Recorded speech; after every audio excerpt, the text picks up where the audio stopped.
ياسين والقرآن الحكيم إنك لمن المرسلين على صراط مستقيم تنزيل العزيز الرحيم لتنذر قوما ما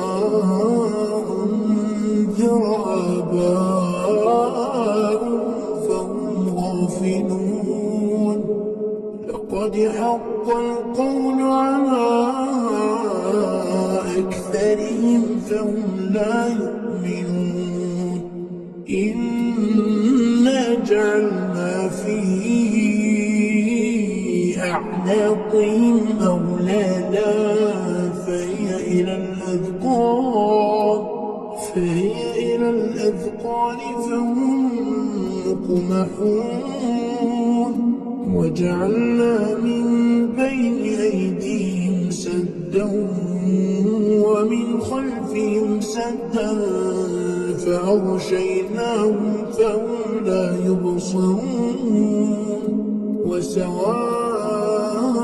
عليهم أأنذرتهم أم لم تنذرهم لا يؤمنون إنما تنذر من اتبع الذكر وخشي الرحمن بالغيب فبشره بمغفرة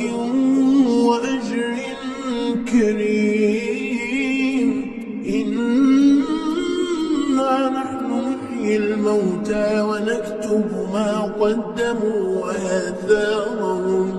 وكل شيء أحصيناه في إمام مبين واضرب لهم مثلا أصحاب القرية إذ جاءها المرسلون إذ أرسلنا إليهم اثنين فكذبوهما فعززنا بثالث فقالوا إنا إليكم مرسلون قالوا ما أنتم إلا بشر مثلنا وما أنزل الرحمن من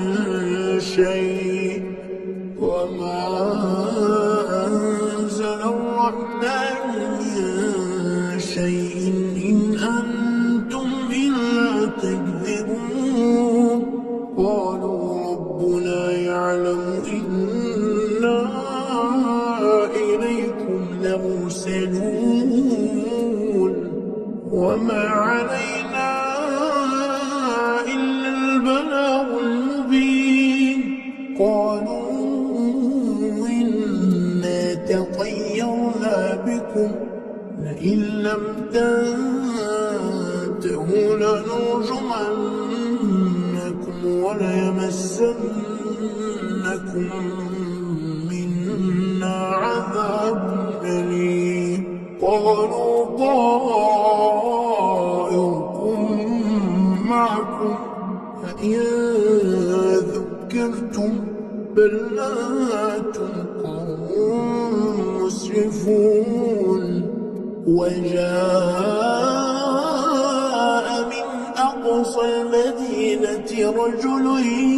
يسعى قال يا قوم اتبعوا المرسلين اتبعوا من لا يسألكم أجرا وهم مهتدون وما لي لا